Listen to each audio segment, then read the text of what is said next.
All right, day 3. Boys are here. We got Connor coming. He'll be here a little bit earlier today, and then Mattie's gonna be coming here after he takes care of a couple wipe downs at the Roadster shop. I'm hoping with all our help, we've got a hand on getting this done, but we'll see, and see if we need to stay another night or not. So let's get in and check everything out.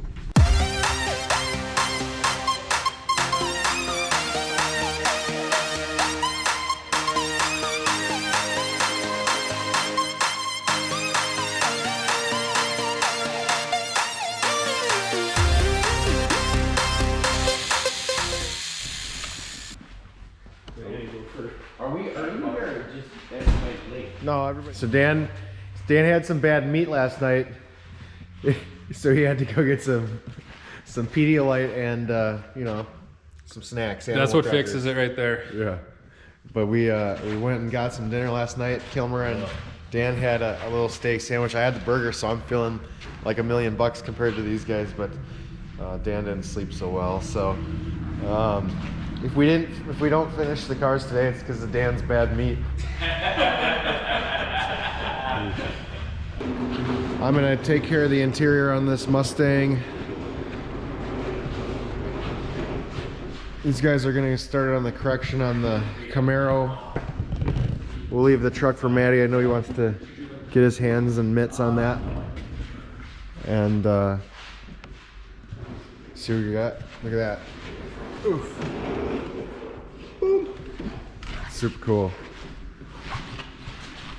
Well, we got sidetracked first thing, had to get the wheels off of the truck, and it was a really cool experience to see the brake ducts fully exposed.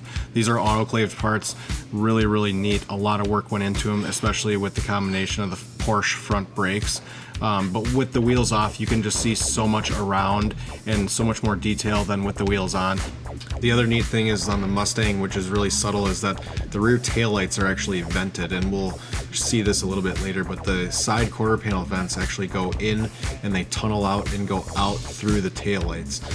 Really cool, neat feature that is really overlooked unless you know.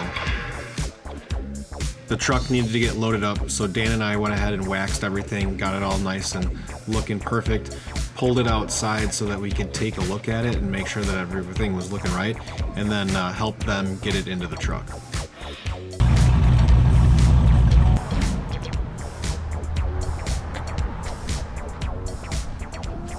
Take a quick peek.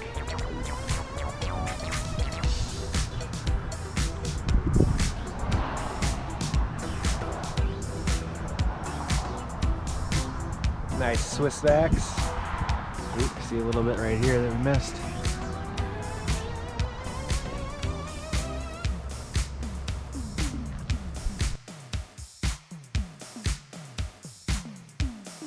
After 3 days, I never thought that I'd be working on these wheels and tires again, but Dan and I wrapped these things up with Bruce to get them all loaded up in the truck so that they could go separately.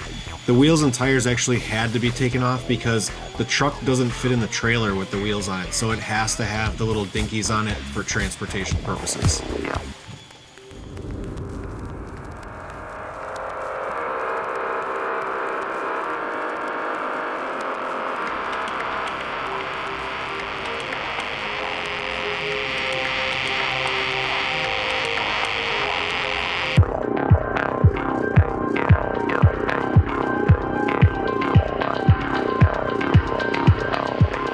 It was really important for us to look over this car really well because it's hard to see the sand scratches and swirls and the things that we needed to fix.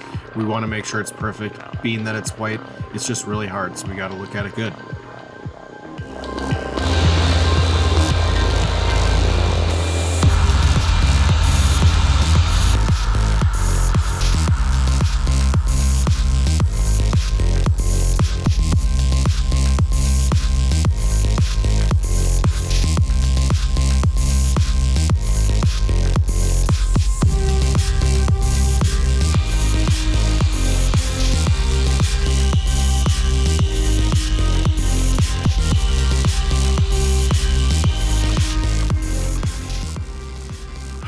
So yesterday the hood needed to be worked on and they needed to repaint some stuff underneath on the underside of it.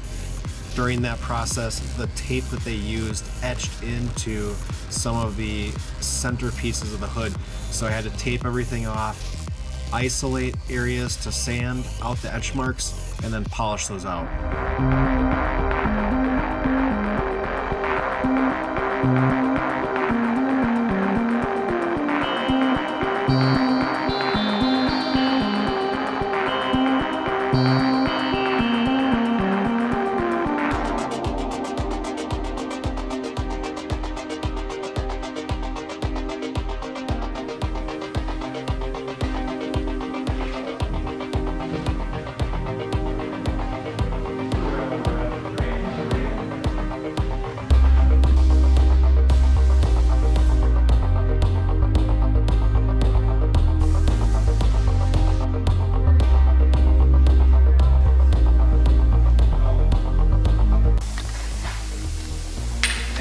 Shop built all the spindles.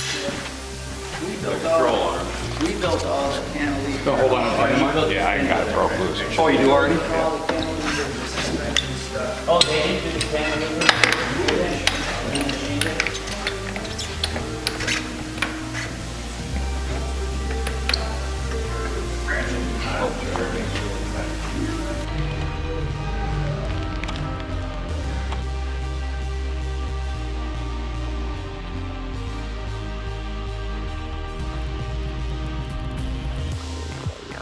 It's not just because they were new.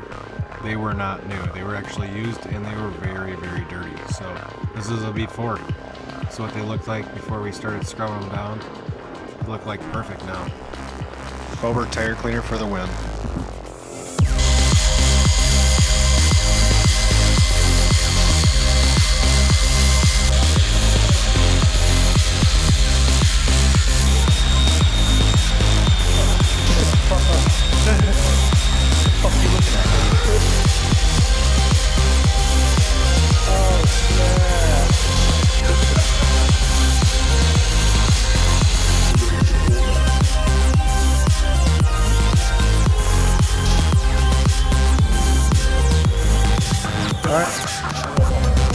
He won't play it.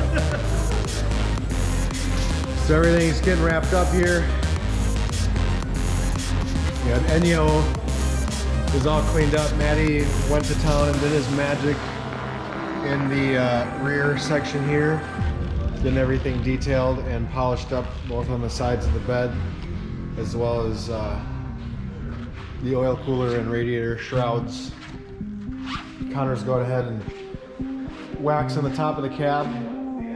We actually didn't use any coatings or anything like that. Most of the stuff was actually, all the paintwork was waxed either with Swiss Wax Trilogy that Connor brought along or some Swiss Wax Crystal Rock. So this one's getting all finished out. Connor spent a lot of time polishing the valve covers, the brake booster, the master cylinder. We got the front brake ducts polished and waxed. Yep. We got the Crystal Rock on the front. We got the Trilogy on the top. But everything's looking really good. This one's waxed with the Crystal Rock. It looks awesome. Everything's pretty much wrapped up on it. The truck got loaded up, obviously, and Dan and Killmer are finishing up the polishing and correction on this. Even though it's white, it looks super, super good. So we're just getting ready to do a rinseless wash and go ahead and wax this up. Make sure it's all good. I already went ahead and cleaned the interior upholstery just from sitting around and dirty mechanics getting in and out of it. Cleaned up the door panels, cleaned up the seats, vacuumed all the floors and everything. Dan and I cleaned up the wheels and tires, and everything's kind of coming together. Hopefully be able to finish everything tonight and get some pictures taken.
What's up?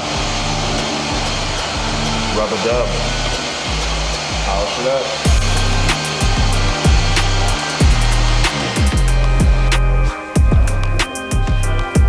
Little fucking cracks right here.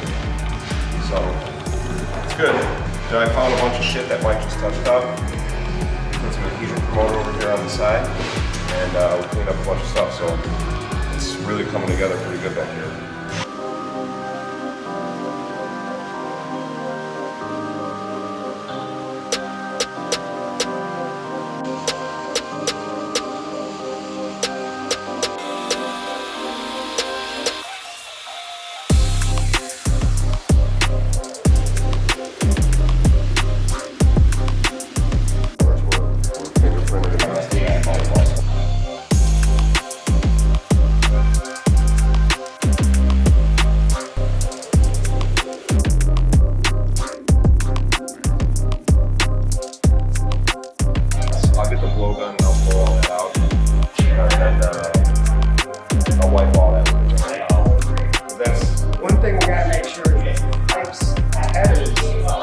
Nobody touches them with their fucking fingers. Yeah, because they'll stain. Because as soon as I start it and it warms up, you'll see every fingerprint on it.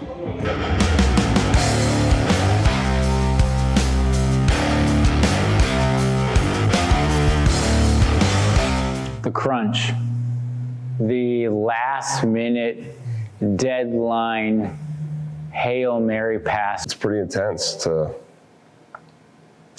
see it firsthand. You know, pictures and videos don't do justice, but when you're up close and personal looking at them, it's like, whoa.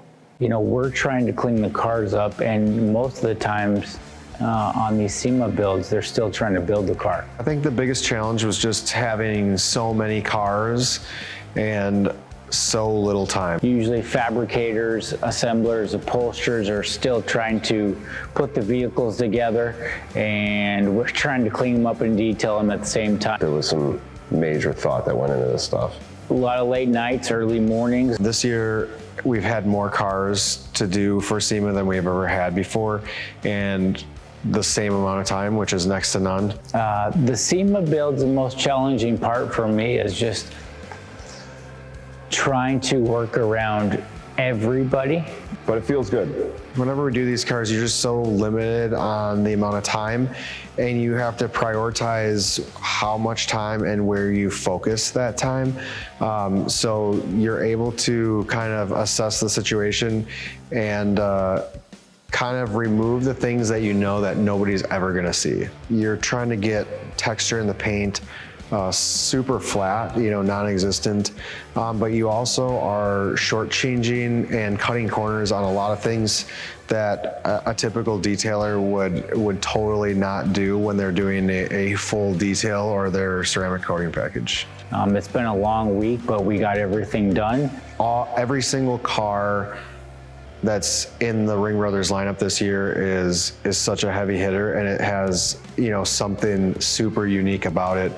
Whether it's the vented taillights in the Mustang, the full carbon wide body of the Camaro, or just like every single piece of the crazy truck. I think it's a breath of fresh air working on something different, because that's what I like about detailing, is it's always something different. And on SEMA builds, you know, there's a lot more attention to detail in the build which translates to the attention to detail for the technician. You know, there's a lot more fine components and construction that needs a second look at. I find myself multiple times changing light positions, looking at different things, but you know, it's cool. They're going to be top 6 probably builds at SEMA this year, so I feel very fortunate and blessed to be a part of it, and we got them all done. You know, I've been working with the Ring Brothers for like 7 years now, and I just love what they do. I just think they're, you know, they're good folks from Wisconsin. They build some of the best cars in the country, if not the world, and they do it because they just love doing it. They do it for the passion and not for social media or for the hype. The truck behind me, the crazy truck. Hands down, the crazy truck. I'm with Killmer on the green truck. The green truck is definitely my favorite build. It's not a single thing about it. Every part, every bolt, every component, I just love all the exposed parts and pieces. The attention to detail on this truck, it's really unique and it's really freaking cool. Had a farm growing up, and I learned how to drive a stick shift 3 on the tree in a similar looking truck. I think my favorite part of the SEMA builds is just being involved with projects that are built out of passion and just have so much skill, time, and effort put into them to just kind of express a certain style. And each builder has their own style, and you can kind of see that come out in their expressions through their car builds. It's a little bit different than most car shows. Most car shows, you see certain people in certain regions. SEMA's everyone shows up. Everybody shows up with the best of what they have. It's the best of what they can show. So you really want to be at the top of your game. And then if you do multiple cars like we did this year, we did 6 cars in 7 days, and they happen to be probably 6 of the most top builds in SEMA this year. It just adds more of, I don't know the words to describe it. It just adds more to the excitement, to the notoriety, to the fellow detailers and hot rod builders that we all get along with and our friends. They're all looking at your own work, at your work, and we're looking at their work. So it's really camaraderie at its best, and it doesn't get much better than that.